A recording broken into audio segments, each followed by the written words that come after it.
Asociación Camino Anima Mundi presenta.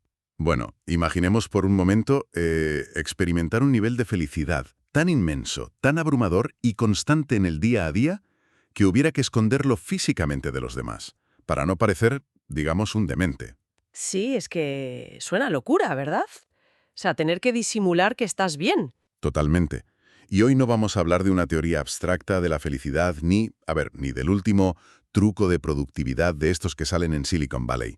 Hoy ponemos sobre la mesa el testimonio íntimo de alguien que, de alguna manera, logró hackear su realidad interior hasta ese punto exacto. Exacto, un testimonio real. Eso es. Y damos la bienvenida a esta exploración a fondo a quienes nos escuchan, porque nuestra misión hoy es analizar un documento muy particular, conocido históricamente como la Cuarta Carta. Y, bueno, no es un ensayo frío, es el relato en tercera persona de las experiencias de un compañero de una comunidad espiritual. Es una auténtica ventana, vamos, a una vida interior extraordinaria. Y fíjate que es una ventana que además no se abre con la intención de publicar un tratado clínico o algo académico. El objetivo central de esta carta es muy claro. Busca encender un fuego. Su misión es animar a la perseverancia incesante en lo que el propio texto denomina la práctica de la presencia de Dios. Claro, no es el típico manual paso a paso. Para nada.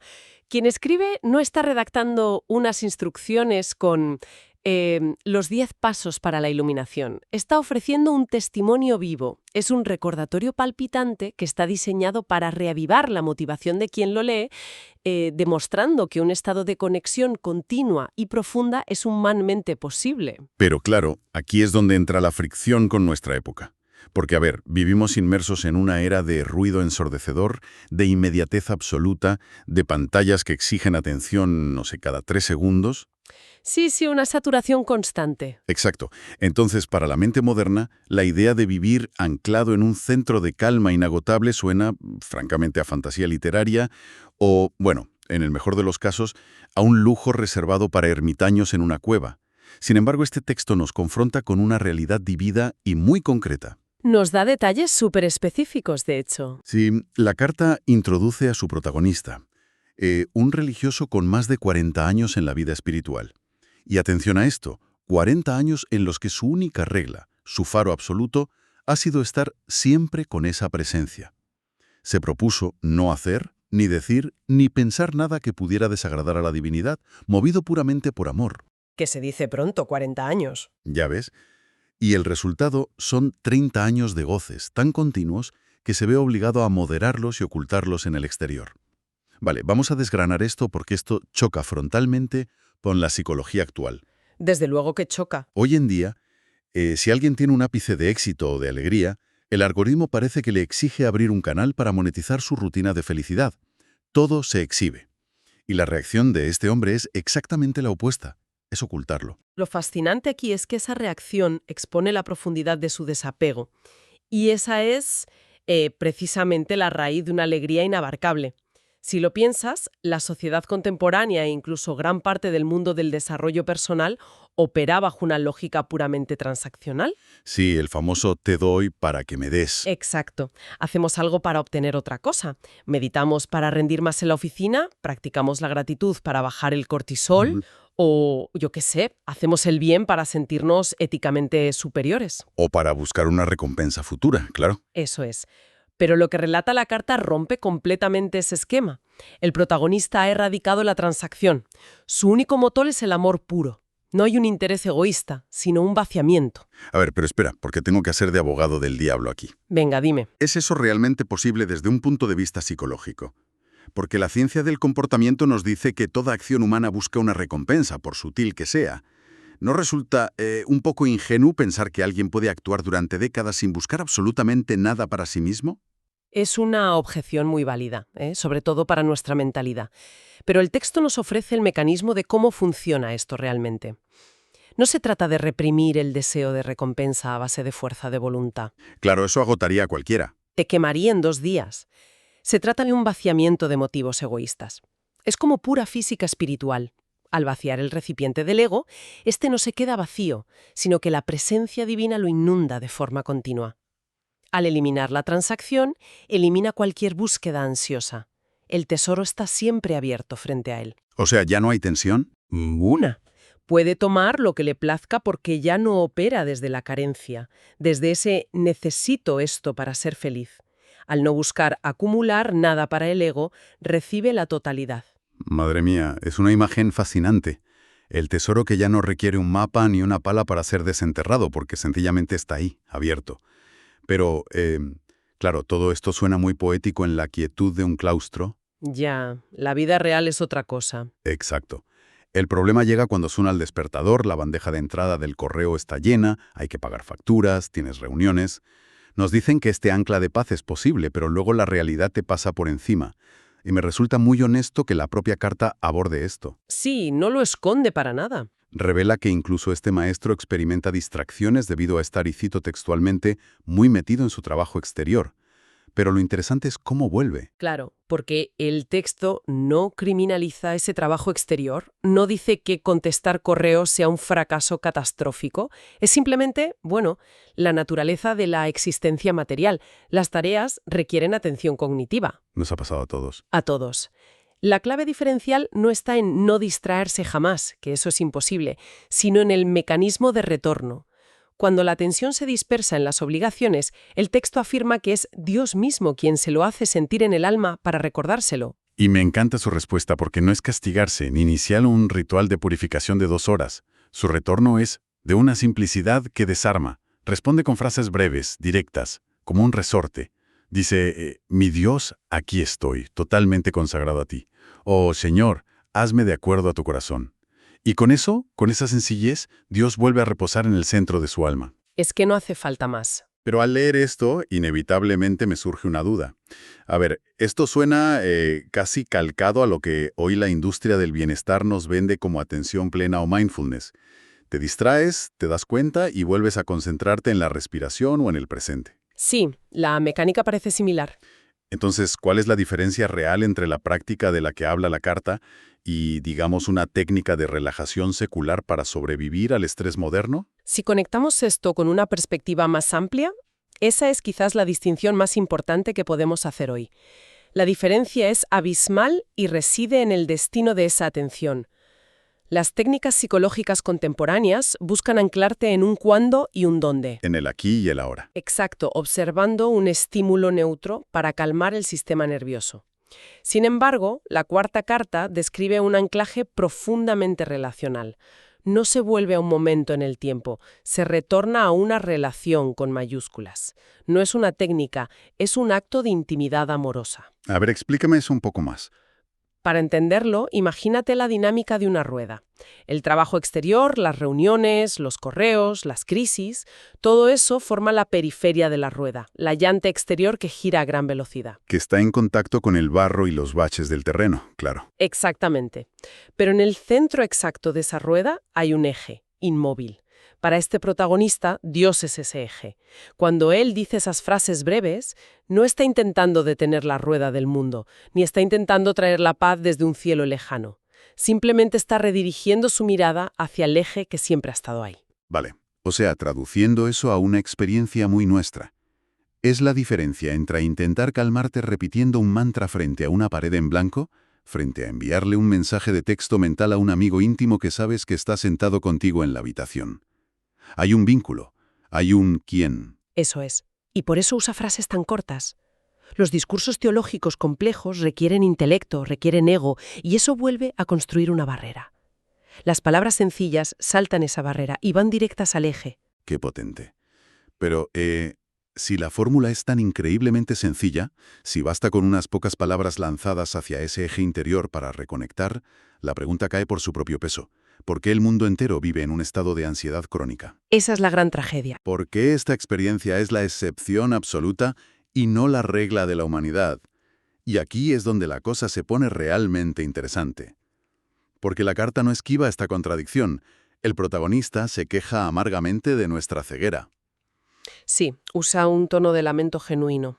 Afirma que Dios tiene un tesoro infinito dispuesto para entregarnos, pero el ser humano se conforma con tan poco, se conforma con pequeñeces.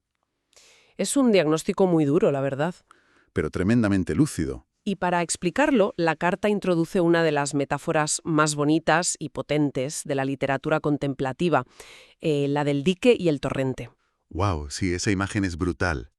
El texto describe la gracia divina no como un goteo escaso y difícil de conseguir, sino como un río impetuoso y caudaloso.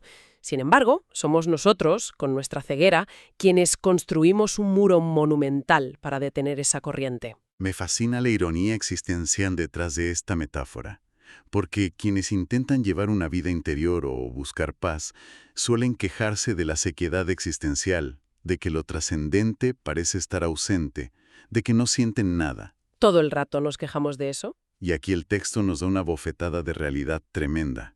Nos dice que el problema no es que el río lleve poca agua. El problema es que cada persona se ha convertido en el arquitecto de su propio dique. Detenemos la corriente por el poco valor que le damos. Pero, a ver, ¿por qué? ¿Por qué lo hacemos? Sí, porque el ser humano hace un esfuerzo tan titánico para bloquear aquello que le daría la paz que tanto busca. Pues sinceramente, porque el torrente da miedo. El texto dice explícitamente que cuando la gracia encuentra un paso en un alma, fluye de manera impetuosa y abundante. Y claro, si dejamos que ese río entre, arrastrará consigo nuestras pequeñas estructuras de control. Ah, el famoso control. El dique está construido de eso, de nuestra necesidad enfermiza de controlarlo todo, de nuestras distracciones, de la imagen que proyectamos a los demás y de nuestros apegos menores. Preferimos gobernar sobre un charco pequeño y estancado antes que rendir el control a un océano inabarcable que nos transformaría por completo. Es la ilusión del control frente a la inmensidad, claro. Preferimos nuestra miseria conocida. Pero la carta hace un llamado a la acción muy claro aquí. Nos pide derribar el dique para hacer camino para la gracia. Esa es la distinción vital. Se requiere un trabajo activo, una demolición interna de nuestras resistencias. La gracia ya está empujando el muro. Nuestro trabajo no es fabricar el agua, es quitar los obstáculos que la impiden. Soltar, en definitiva. Y justo cuando estamos asimilando esta idea de demoler presas internas, la carta da un giro brusco. El tono cambia radicalmente. Pasa de una contemplación pacífica a una urgencia que roza el vértigo. Sí, se vuelve casi apremiante. De repente, nos recuerda que la muerte nos sigue de cerca. Nos dice que morimos solo una vez, y que un fracaso en este terreno puede ser irremediable. Literalmente advierte que el tiempo apremia, que es la única cosa necesaria. Hay una tensión tremenda aquí. Y fíjate cómo lo remata con unas imágenes preciosas. Exacto. Lanza dos imágenes finales que encierran una paradoja brutal. Por un lado nos advierte que en la vida espiritual no avanzar es retroceder. Te exige movimiento continuo. Pero a la línea siguiente nos dice que quienes tienen el soplo del Espíritu Santo siguen adelante aún mientras duermen. Es que parece contradictorio, ¿sí? Y lo de la tormenta. Si el barco del alma es azotado, basta con despertar al Señor que reposa en ella para calmar el mar. Me cuesta casar esta urgencia de «tu alma está en juego» con una entrega tan total donde el avance ocurre hasta mientras duermes. Esto plantea una cuestión importante, desde luego. Pero la tensión se resuelve cuando entiendes que el esfuerzo y la rendición no se aplican a la misma fase del proceso. La urgencia, ese sentido ineludible del tiempo que se agota, se aplica a la demolición del dique y a la orientación de la voluntad humana. O sea, el trabajo previo. Exacto.